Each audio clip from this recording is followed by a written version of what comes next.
여러분들 안녕하십니까? 자유대한 국민회의 시사 분석 시간이 돌아왔습니다. 오늘 이 시간에는 한국이 지금 전 세계가 깜짝 놀랄 만한 첨단 과학 군사 기지 이렇게 화해가지고 상당히 군사적 충격을 주고 정치적 논의가 많이 될 수밖에 없는 상황으로 들어왔습니다. 아마 얼마 동안 러시아도 그렇고 중공도 그렇고 북한도 그렇고 한국의 안보에 대해서 굉장히 시험을 일으키는 그 작은 문제들을 예민하게 일으킬 수가 있습니다. 그것은 즉각적으로 미국에게 영향을 주는 거죠. 미국이 자기 자신이 이 세 나라로부터 한국 문제를 통한 자극을 받는 것 같은 형태로다가 신경을 안 쓸 수가 없을 겁니다. 한국 쪽에서 나오는 소리 이상으로 굉장히 그쪽에서도 미국 쪽에서도 강하게 소리가 나올 겁니다. 요새 이제 그렇게 문제가 심각하게 전개된다고 하는 거, 이거가 관련돼 가지고 몇 가지 지나칠 수 없는 사안들이 있습니다.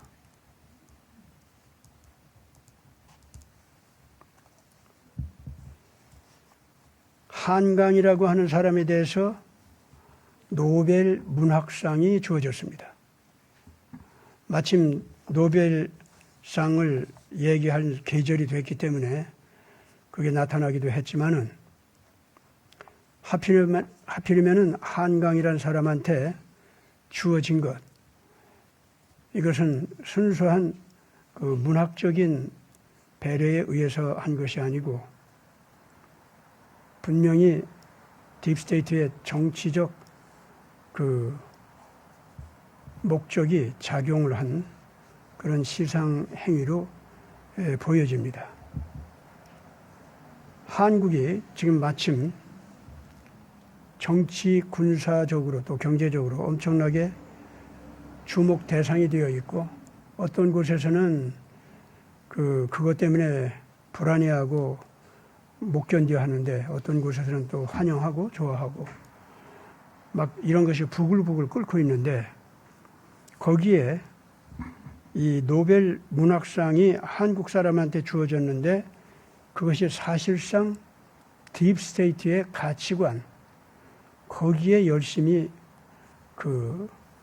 헌신하는 그런 사람. 물론 그렇다고 한강이라는 사람 자신이 뭐 그런 정치가라든가 정치적인 분야에서 실질적으로 뛰는 사람이란 뜻은 아닙니다. 그 사람은 그냥 자기 문학을 했죠. 근데 그것이 그렇게 딥스테이트 쪽에서 이용할 만한 문학적인 내용이다 이거죠. 그렇게 이용당한다는 겁니다. 그런 면에서 우리가 좀 생각을 안 할 수가 없어요. 그거는 당연하게 바이든 정치그룹, 소위 딥스테이트 전시한 그룹, 이 사람들의 정치 행위의 하나로서 문화적인 큰 유혹이 되기도 하고, 심리적으로 자기 자신의 효과, 힘을 발휘하는 그런 힘을 좀 강화시키기 위한 문화적인 일종의 바람이죠. 그것이 이제 뭐 어떤 식이냐면은 한국의 문화를, K문화를 소돔의 문화,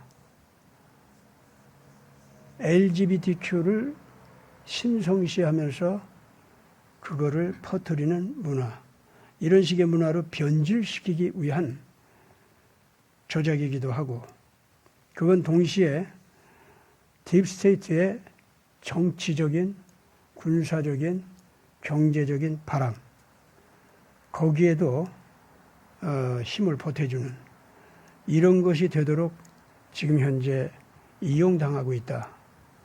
그런 쪽으로 생각을 안 해볼 수가 없습니다. 그렇기 때문에 당사자들은 한강이라는 사람은 말할 것도 없고 한국 문학계 그리고 또 이 한강이라는 사람이 노벨 문학상을 받은 것 때문에 야 우리나라 문화가 이제 이만큼 됐고 문학이 이렇게 국위를 떨치게 됐고 뭐 이렇게 철딱서니 없이 그런 생각 가지고서 좋아하는 사람들, 예, 그런 사람들은 정말 반성을 좀 해주기 바랍니다. 김대중 씨가 노벨 평화상을 받은 거, 그 순수한 상이 아니었다는 거 우리가 잘 알지 않습니까? 그래서 한국 쪽에서 우리들 쪽에서 김대중 씨의 노벨 평화상 받은 것 때문에 우리나라에 큰 명예가 됐다. 그렇게 생각하는 사람은 지금 있어요? 좌파 자체에도 그게 별로 없잖아요. 그리고 그 별로 얘기도 못 하잖아요. 그러니까. 한강이라는 사람은 더 그렇습니다. 우선 한강이라는 사람은 한국 역사나 또 모든 도덕적인 가치관 이런 면에서 더 나아가서는 이제 종교적인 가치관 그런 면에서 한국의 정상적인 미래 발전을 위해서 부정적인 영향을 주는 한국의 부끄러운 극좌파의 그런 그러니까 역사 자체를 다루는 데 있어서도 좌파에서 한국 역사를 왜곡시킨 잘못된 역사 있지 않습니까? 북한에서 그 얼마나 역사를 왜곡시킵니까? 근데 한국의 좌파는 지금 현재 한국 자체의 정통 역사를 간신히 지금 정직하게 바로 일으키느라고 애를 쓰고 몸부림치고 있는데 바로 이 좌파가 나서서 좌파 특유의 역사 왜곡 이 짓을 지금 현재 저지르고 있었지 않습니까? 한강이라는 사람도 한국 역사 문제를 잘못 다루고 있더구만요. 그래서 이런 것은 오늘 이 시간 좀 자세하게 얘기할 수는 없고 다른 시간에 자세하게 다루겠습니다만 그런 주의할 그 경계할 만한 현상이 지금 벌어진 거에 대해서 이거는 DJ의 노벨 평화상보다도 더 못한 불명예스러운 그러한 상이라는 거. 그래서 그것 때문에 한국 사람들이 좋아하고 어쩌고 하면 오히려 그 창피한 노릇이라는 거. 예. 그 다음에 지금 현재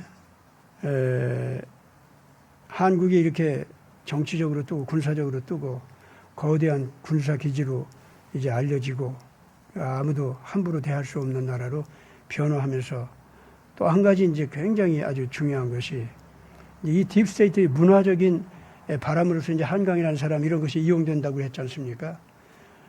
그거 이상으로 아주 중요한 일들이 또 벌어지고 있더구만요. 그래서 타일랜드에서 반한 데모가 아주 심각하게 터졌다가 그 신임 수상이 자기네들이 반한 데모를 한 것이 큰 잘못이라고 여겨가지고 한국이 급히 찾아와서 사과를 하고 다시 타일랜드하고 경제 관계를 회복시키기를 바란다. 근데 이제 그 정도가 아니고 한국한테 돈 좀 달라고 뭐 이렇게까지 왔더구만요. 사실 이미 지금 그 반한 데모 때문에 타일랜드에 들어가 있었던 한국 기업들, 뭐 관광 사업은 뭐 거의 다 끊어져 버렸고 한국 기업들이 거기하고 관계를 손절해버리는 이런 쪽으로 가기 때문에 타일랜드의 관광업뿐만이 아니라 타일랜드 경제 자체가 아주 심각하게 파기되고 문제가 발생하는 이런 쪽으로 지금 되는 모양입니다. 너무나도 놀래가지고 한국을 우리가 잘못 대했다 해가지고 쫓아와서 그렇게 사과도 하고 돈 좀 꿔달라고 이렇게 하는 모양입니다. 근데 제가 왜 이제 이 문제를 바로 이 시간에 얘기하느냐면은 한국이 첨단 과학 군사 기지로 등장하면서 정치적 영향력이 커지고 경제적 영향력이 이제 막 폭발하듯이 커지게 생겼는데 거기에서 바로 이 타일랜드 같은 나라들이 발생하는 일이 이제 벌어진다 이거죠. 이 반한 데모, 한국을 찬양하고 한국을 좋아하고 한국을 환영하던 나라. 그래서 한국에게 군사적 영향도 받고 또 경제적 영향도 받았던 나라 가운데서 타일랜드 같이 반한 데모를 하는 나라가 또 하나 있죠. 그것이 바로 인도입니다. 인도 역시 한국을 잘못 건드렸다고 하는 걸 알고서 모디 총리까지도 상당히 미안해하면서 한국이 인도를 완전히 또 손절하고 떠나는 그런 모습을 보이니까 다시 돌아와 달라고. 인도 경제가 굉장히 엄청나게 그 고통을 당하는 쪽으로 가는 걸 보고서 모디 총리가 결국 그 한국한테 노골적으로 미안하다고 하면서 그 앞으로 한국과 보조를 잘 맞춰서 하겠다고 지금 이렇게 나오는 모양입니다. 타일랜드하고 조금 차이가 납니다. 타일랜드는 한국을 몰아내고 중공과 일본을, 중공은 큰 형님으로 삼고 일본은 작은 형님으로 삼아가지고 한국 니까지 것들 나가도 우리는 얼마든지 잘 클 수 있다 하고 사실 쫓아내다시피 타일랜드 사람들이 그랬거든요. 그랬는데 그 타일랜드가 지금 현재 저렇게 돌아선 게요, 몇 가지 이유가 있습니다. 그 중에 하나가 중공의 힘을 업어서 타일랜드 경제력을 되살리고 정치적 영향력을 되살리고, 그래서 심지어 아주 건방지게 한국과 전쟁이라도 하겠다 뭐 이런 데까지 갔었는데, 그렇게 했더니 중공에 의해서 그 짧은 기간 안에 중공에 의해서 관광객들이 많이 들어오는 줄 알았는데 엄청나게 많이 들어온 중공의 관광객 때문에 오히려 다른 모든 한국 이외의 모든 다른 나라들의 관광객이 타일랜드에서 다 빠져나갔어요. 그리고 중공에서 온 관광객들은 돈을 쓰는 게 아니라 타일랜드 정부가 관광객들한테 돈을 바치면서 대접을 하는 그런 관광객이에요. 그런데 그 관광객들이 들어와가지고 길에서 똥이나 싸고 오줌이나 싸고 엉덩이를 까고 말이죠. 이런 중공 사람들이 아주 추악하고 웃기는, 그게 또 무슨 문화라고 또 떠들고 말이죠. 그래가면서 돌아다니는 가게마다 식당마다 또 관광지마다 다 정말 분위기를 다 파괴하고 더럽히고 이래가지고, 그러면서 자기네들이 큰형님들을 잘 대접하라고 하면서 이 주책 없는 중국 사람들이 온갖 잡된 짓을 다 한 거예요.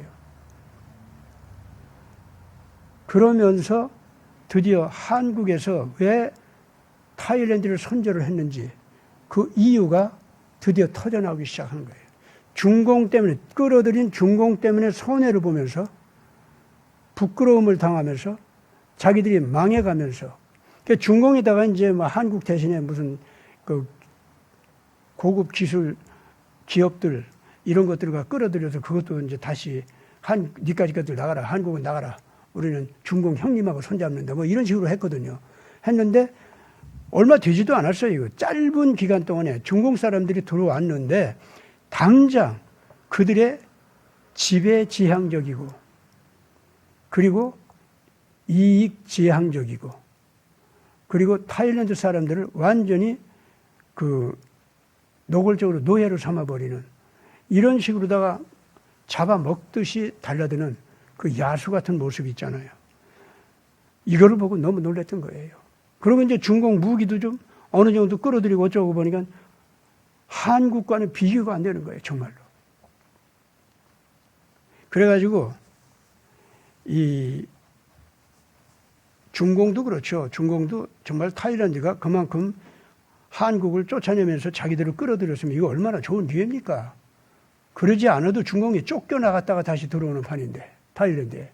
그러면은 중공이 정말로 점잖게 정말 선진국다운 풍모를 가지고서 차근차근 들어오면서 저들 욕심을 차린다 할지라도 못할 거 없었어요. 타일랜드가 스스로 중공한테 속아가지고 중공 입속으로 자기 머리를 들이미는 그런 형국이었기 때문에 야만스럽게 거칠게만 하지 않았으면 중공이 자기네들이 타일랜드를 먹을 수도 있었던 겁니다. 그런데 그게 아닌 거예요, 중공이.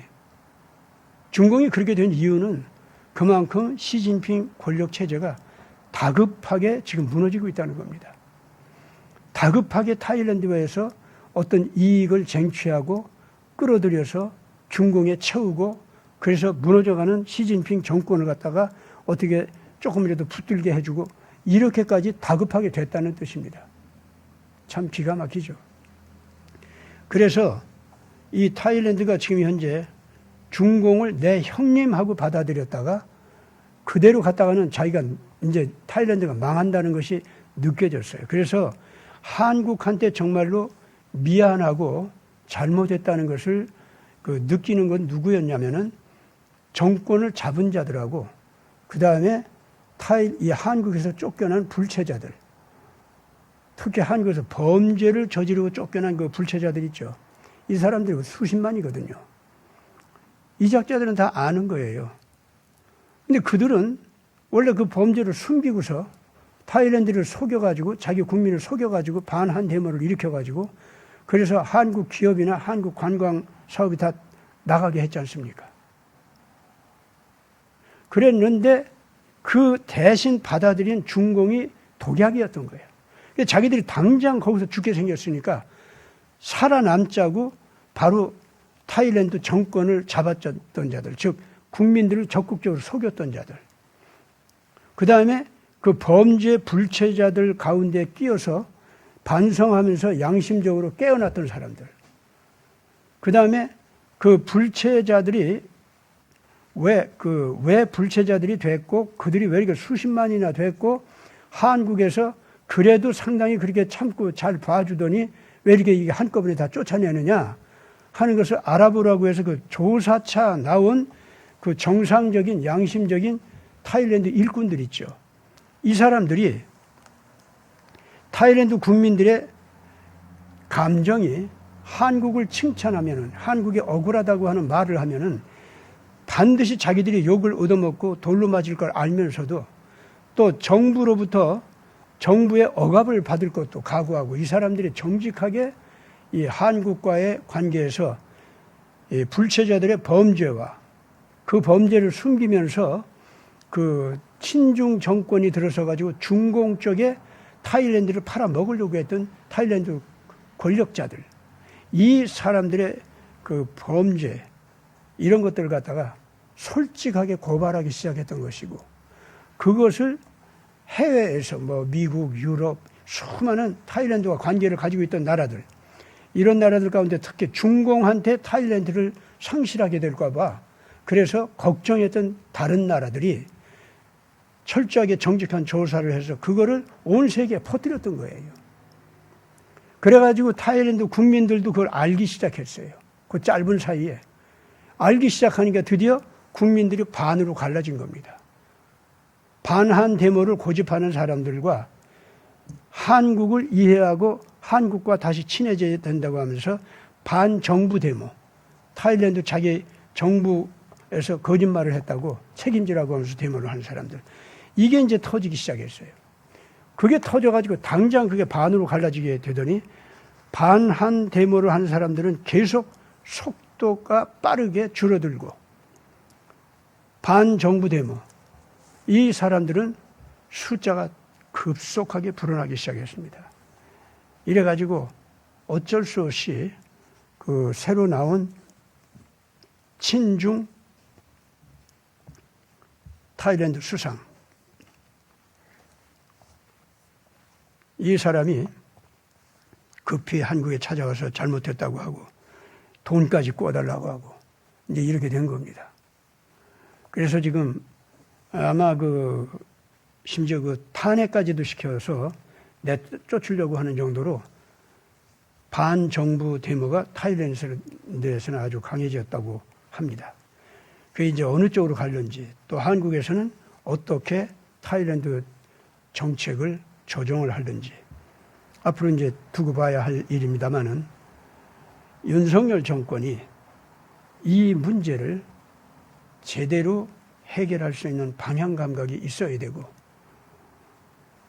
그야말로 한국의 새로운 국격, 국위 여기에 맞는 정말 품위가 빛이 나는 이런 나라의 모습으로서 타일랜드를 새롭게 대하는 정책을 지금 내놔야 한다고 봅니다.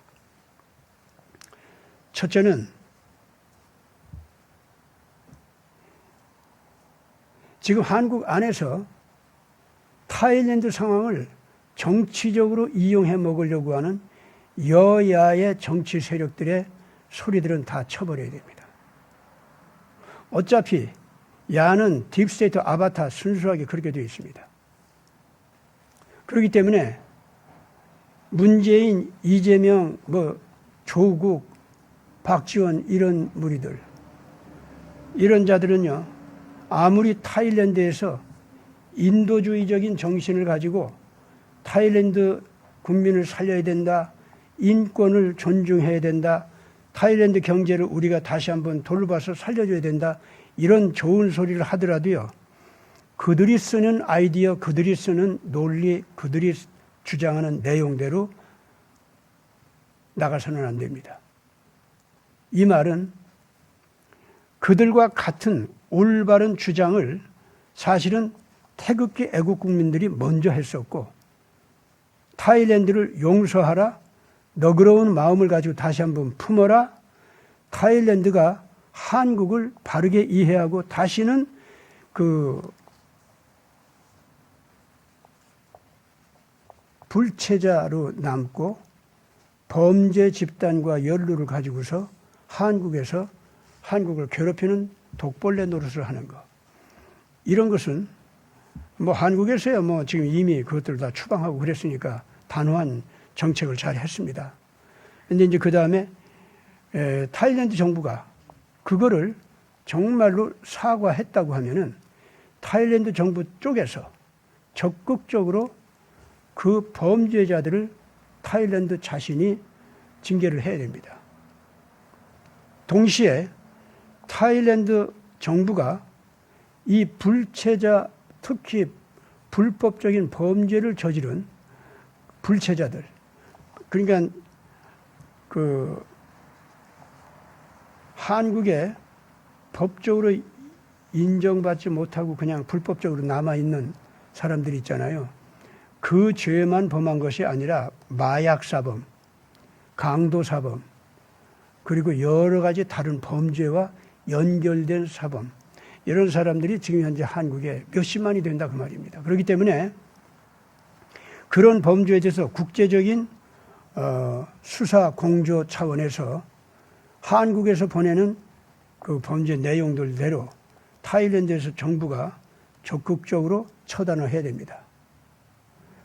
자기네들 내부 청소도 그렇게 해야 되지만은 다른 하나, 타일랜드 정부는 반드시 중공이 개입한 사실을 인정하고 국제적으로 그 책임을 추궁해야 됩니다. 타일랜드 사람들을, 불체자들을 이용해서 한국에서 범죄를 저지르게 해서 조직 범죄를 저지르도록 조정을 했다는 겁니다. 중공 쪽에서. 중공 정부 쪽에서 심지어 지시를 한 증거까지 나오고 있습니다. 이런 것들을 타일랜드에서 정직하게 인정해가지고 타일랜드 정부에서 그거를 적극적으로 국제법적으로도 책임 추궁할 건 추궁하면서 중공을 그만큼 타일랜드에서 쫓아내야 되고 그 범죄 사범들을 타일랜드에서 조정을 하면서 한국에서 범죄를 저지르도록 한 자들 있죠. 그 중국 사람들. 그걸 다 잡아들여야 된다 이거죠. 그리고 중공의 타일랜드 사람들. 이 범죄자들이 굉장히 많습니다. 이거 철저하게 다 처단해야 됩니다. 그 다음에 한국계 기업에 들어와서 소위 이제 한국에서 말하면 민주노총 같은 거죠. 좌파 노조 운동을 갖다가 그 한국계 기업 내부에서 저질렀습니다. 그래가지고 한국 기업들이 그 타일랜드에서 나오지 않으면은 아주 이 한국 기업이 큰 손실을 볼 수밖에 없는 문제가 발생했습니다. 그렇기 때문에 이 중공의 공산주의자들 지시를 받아가지고 타일랜드 내부에서 한국계 기업 안에서 노조 운동을 일으켰었던 노조원들과 동시에 그 중공 그 조종자들 이것들을 발본색원해서 다 징계를 내려야 됩니다. 그렇게 해야 타일랜드에 다시 한국에 들어가서 그야말로 동반 성장을 할 수 있는 그러한 한국의 역할이 가능해집니다. 왜 한국 이 관광업이라든가 또는 한국 기업체 내에 정부 요로에 있고 그 정부 권력의 비호를 받는 그 재벌들이 어째서 이런 노조와 연관이 있고 이런 범죄 집단과 연관이 있어가지고 반한 운동을 하게 했느냐 이거예요. 중공을 통해서 어떤 이익을 보려고 했기 때문에 그렇습니다.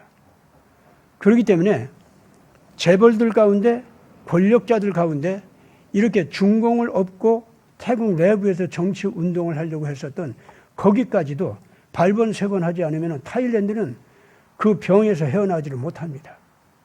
이번 기회에 중공의 썩은 그 바이러스 이거를 타일랜드에서 완전히 소독할 수 있도록 대한민국 정부에서는 정식으로 요청을 해야 됩니다. 그리고 한국과 공조 수사 차원에서 이 문제를 함께 다루도록 이렇게 해준다고 하면은 그 다음에 동반 성장을 위한 경제 정책 그리고 문화적인 접근 아마 이런 것이 가능하리라고 봅니다.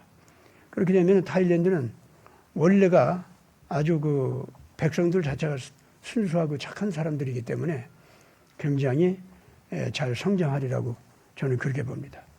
이 대한민국에서는 그렇게 나가는 것이 굉장히 중요하다고 봅니다. 인도 쪽을 우리가 좀 봐야 됩니다. 인도 얘기를 하기 전에 이 타일랜드 얘기를 한마디만 더 하겠는데 지금 현재 만약에 윤석열 정권 쪽에서 지금 한박에서 또는 이 자유대한국민회의에서 얘기하는 이런 방향으로 타일랜드를 상대하지를 않게 되면은 어떻게 되느냐 하면은 중공을 업은 딥스테이트의 혼란스러운 타일랜드 그 조정 이런 것이 나타나게 됩니다.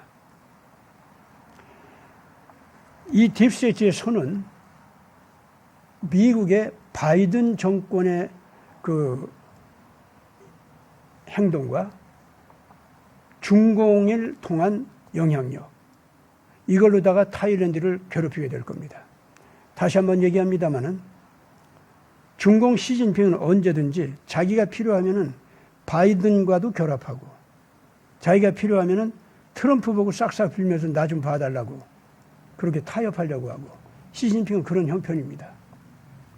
이번에 타일랜드 쪽으로 이 타일랜드를 괴롭히는 독 바이러스를 중공 쪽에서 보낸 거는 그건 딥스테이트 바이든 쪽에 영향력과 깊이 관련되어 있습니다.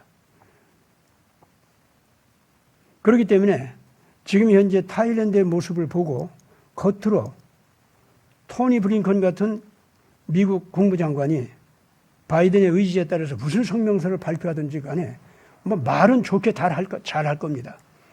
그러나 그 사람들 뒤에서는요, 타일랜드를 갖다가 더럽히고 더러운 음성적 힘으로 그 부자들을 갖다가 유혹하거나 협박하고 이래가면서 한편으로는 시진핑 그 더러운 손으로 다른 한편으로는 직접 그 바이든 쪽의 조직의 손으로 이 타일랜드 권력자들 내지는 그 부자들 이 사람들을 통해서 타일랜드를 조종하려고 할 겁니다.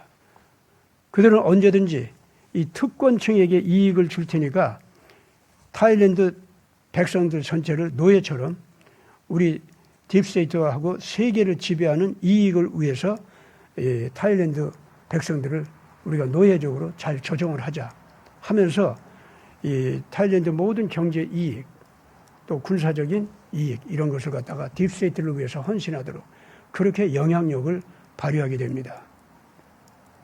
그래서 윤석열 정권에서는 타일랜드가 이런 딥스테이트 영향을 받지 않도록 중공 영향을 받지 않도록 이번에 청소를 할 수 있도록 도와주는 것이 그 나라도 살리고 그 나라와 우리나라 사이에 좋은 관계도 맺어갈 수 있는 길이라고 봅니다. 아마 그렇게 되면 동남아시아에서 한국이 다시 한번 강력한 그 힘을 발휘하게 되리라고 봅니다. 그 다음에 이제 인도 문제입니다. 인도 모디 총리의 정권은 한국과 동반성장 관계를 맺으면서 경제적으로 발전하려고 하는 진실한 마음은 있습니다. 그러나 한국이 너무 급하게 지금 쫓아 올라오고 강해지기 때문에 한국조차도 다시 자기네들에게 압력을 주는 집단이 돼가지고 친미 국가로서 자기들한테 그 압력을 주는 이런 국가가 될까 봐 그건 또 경계하고 있습니다. 그래서 이 인도 쪽에서는요, 미국을 상대할지라도 트럼프가 됐든 딥스 바이든이 됐든 어쨌든 누가 옳으냐 그러냐 보다도 인도의 미래를 위해서 인도의 정치적, 군사적, 경제적 발전, 성장 그걸 위해서 도움이 된다고 하면은 누가 됐든지 트럼프가 됐든지 바이든이 됐든지 적정선에서 관계를 맺으려고 합니다. 이게 인도가 언젠가부터 네루 이후부터 그리고 인디라 간디 시대 그때만 해도 그래도 상당히 원칙을 지키려고 그랬었는데 그 이후부터는요 이런 도덕적 정치적인 도덕적 원리 이런 것을 적극적으로 지키면서 비동맹 위치에서 자기 이익을 추구하는 이런 쪽으로 가려고 하는 것이 도덕적 원칙을 지키려고 하는 데서는 좀 뒤로 물러서는 것 같습니다. 그래서 상당히 정치적 이기적 집단 이렇게 지금 변해가고 있는데 하필 그런 인도가 인구 대국이요 그리고 거대한 영토의 대국이요 아직 개발되지 아니한 수많은 자원의 대국입니다. 이 인도가 중공을 대신해서 충분히 앞으로 세계를 그 엄청나게 휘두를 수 있는 경제 대국으로 급히 올라설 수도 있습니다. 인도에는 아주 밑바닥 불쌍하게 사는 사람들 숫자도 엄청나게 많지만은 문맹도 심하고 그러나 동시에 최고급 두뇌, 최고급 지식인들 이 숫자도 인구 비율이 중공보다도 더 많으면 많았지 중공은 오히려 적어요. 그게 이 인도는 굉장히 많습니다. 특히 인도는 몇백 년 동안 영어 문화권이었고 서구와 늘 사귀어 온 나라이기 때문에 전 세계 우수한 연구소나 그 대학교 이런 쪽으로다가 사람들을 많이 내보내서 배워온 지식인들이 엄청 많습니다.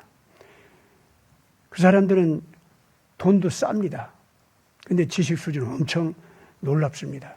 아마 이 사람들한테 기회를 주고 돈을 주면은 빠른 시일 내로 인도를 발전시킬 수 있는 그런 사람들인데 그 사람들이 인도 모디 총리가 나타나기 전까지는 자기 조국인 인도에 열정이 별로 없었습니다. 그래서 외국으로 나가서 자기 터전을 잡기를 좋아했습니다. 그러나 이제 인도 모디 총리가 등장하면서 인도를 제대로 키운다고 하는 열정이 넘치고 그 진지하기 때문에 드디어 그 첨단 과학 지식을 가지고 있는 지식인들이 인도로 몰려오기 시작합니다. 그래서 이제 정치력과 모여오는 첨단 과학 지식인들과 그 다음에 중간에 모든 조직을 운영할 수 있는 그 그룹이 형성되면은 아마 인도가 빠른 시일 내에 중공을 대체하는 전 세계 생산 기지로 변하게 되고 그러면 당장 G2 국가로 올라서는 것이 별로 그렇게 어렵지 않습니다. 인도에 첨단 과학 지식이 많다 보니까 거기는요, 중공처럼 우주과학 기술이라든가 이런 것도 첨단 과학 기술 분야에서 어느 분야에서는 굉장히 세계에서 앞장선 나라입니다. 그렇기 때문에 지금 한국과 만약에 경제적인 발전 모델을 제대로 형성해서 뛰기 시작하면은 빠른 시일 내에 인도는 큰 나라로 성장하게 되어 있습니다. 또 그런 나라와 한국이 제대로 관계를 맺어서 동반 성장을 하게 되면은 한국도 뭐 엄청나게 힘이 발전하게 되고 국위가 중공은 당장 그 바로 앞장설 수 있는 그런 입장으로 변하게 되리라고 봅니다. 또 인도는 지금 현재 브릭스 국가들과도 중심 국가로서 지금 현재 비동맹권에서 러시아 쪽 또는 중공 쪽도 아니고 미국이나 서구 쪽도 아니고 그동안 서구 세계의 식민지 생활을 했었지만은 그래서 그 서구 세계가 싫기는 한데 동시에 그러면 공산주의자들이 좋으냐 하니까 공산주의자를 경험해 보니까 아주 형편없어. 그리고 소련이 멸망하는 거 보니까 공산주의자 따라갈 것도 아니고 그 다음에 중공이 요새 하는 짓 보니까 이거는 더더구나 이제는 공산주의자는 선조를 해야겠다. 이런 쪽으로 가는 거예요. 특히 이제 북한 같은 나라의 저 추악한 모습을 보니까 정말 공산주의는 이건 안 되겠다. 이런 쪽으로 이 브릭스 계통의 신비동맹권 국가들이 지금 현재 자기들끼리 이익을 도모하면서 뭉치고 있습니다. 거기 이제 뭐 인도가 중심이 되어 있죠. 브라질도 거기에 속하고. 그래서 이제 이런 국가들이 설령 독재 국가가 있다 할지라도 그런 독재 국가들은 언제나 러시아 푸틴식의 장기 독재는 하지만은 독재라기보다는 장기 집권을 통해서 국가를 발전시킨다 하는 정도의 독재, 이런 식으로 순화된 권위주의 정치 뭐 이런 쪽으로다가 상당히 몸부림치면서 애를 쓰고 있어요.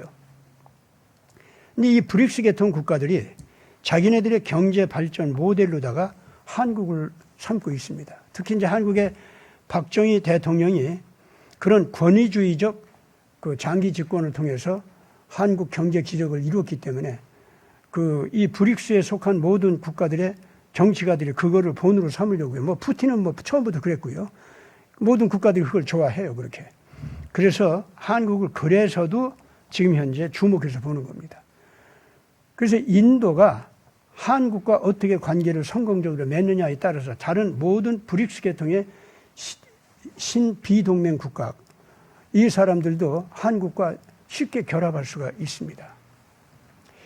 인도와 한국이 이번에 윤석열 정권 쪽에서 잘 응답을 해줘야 됩니다. 인도에서 이번에 삼성이 들어갔는데 그래서 삼성 그 인도 사업체가 굉장히 발전을 하면서 당장 인도가 이제 미래가 있다. 당장 그렇게 됐지 않습니까? 근데 거기에서 또 공산주의자들, 특히 알고 보니까 거기도 중공의 영향을 힘입었어요. 그래가지고 아주 악성 노조 운동이 터지면서 사실은 최우대를 받고 있고 고급 양질의 직장을 가지고 있으면서 자기들 스스로는 만족을 하고 있으면서도 그 노조 운동에 잘못 연루돼서 욕심을 부리면서 그 삼성을 향해서 공격을 한 거예요. 그래서 반삼성, 반한 데모가 인도에서도 벌어졌습니다. 그랬다가 지금 거기서도요, 좋아, 그럼 너희들 노조들 다 나와. 우리가 들어갈 거예요 하면서 인도의 다른 수많은 노동자들이나 지식인들이 대체해서 거기 들어가겠다고 막 달라들고 있어요. 그래가지고 그 반삼성 데모대들 갖다가 쫓아내는 데모가 또 거기서도 또 벌어지고 있습니다. 그러면서 인도 모디 총리가 한국과 삼성한테 잘못했다고 빌면서 제발 떠나지 말아달라고 요청을 하고 있습니다. 이때에 역시 이 인도에 대해서 모디 총리에게 명확하게 한국이 요구할 것을 요구해야 된다고 봅니다. 인도 모디 총리가 바이든에 대해서 거리감을 가지고 언제든지 객관적 고찰을 하면서 자기 이익에 따라서 손 잡기도 하고 손 떼기도 하고 하는 거, 예, 괜찮은데 제발 인도의 정치도 다시 정치 마당에 언제나 기회주의적인 이익만 탐할 것이 아니라, 원래는 인도가 간디라든가 네루라든가 인디라 간디라든가 이런 사람들 영향으로 인도 정치는 언제든지 도덕성이 있었습니다. 그런데 모디는 도덕성이 있는 듯한데 실질적으로 정책을 택하고 행동하는 거 보면은 그런 면에서 좀 이 정치 원리를 지키는 절대적 신념이 자기들 선배들보다는 좀 모자란 것 같습니다. 그 사람 개인의 신념이야 이렇다 저렇다 우리가 얘기할 필요가 없지만은 적어도 인도의 정책이 이제부터는 국제 정치 마당에서 그리고 이런 경제 정책을 실천하는 데 있어서 도덕성 이걸 철저하게 지키면서 절대로 삼성이나 한국을 상대할 때 정치 도덕성, 원리 이런 걸 갖다가 지키는 자세를 요구할 수 있기를 바랍니다. 그래서 이번에 인도 모디 총리하고 다시 이제 연합해서 한다고 하면은 신비동맹 브릭스 그 국제기구도 바로 지금 제가 얘기한 그런 의미에서 키신저류의 국제정치 마당에는 정치 현실주의만 있다. 무슨 도덕성이 있냐. 그런 거 필요 없다 하는 이런 식의 사고, 이런 식의 철학 이걸 갖다가 인도가 깨끗하게 씻어내고 비동맹 그 연합체 브릭스에서도 역시 그런 정신으로 주장을 하면서 그 분위기를 형성해서 한국과 친해질 수 있도록 그렇게 하면서 인도 내부 청소를 깨끗하게 하면서 다시 그 태국을 용서하고 끌어안듯이 인도도 다시 손을 잡고 서로 협력할 수 있는 쪽으로 가야 된다고 봅니다. 아마 이렇게 되면은요, 지금 한국이 이미 중공도, 러시아도, 북한도 이제 함부로 달라질 수가 없는 군사적인 강국으로 인정 안 할 수가 없죠. 함부로 이제 쳐들어온다든가 내친다든가 함부로 이제 그럴 수가 없는 거죠.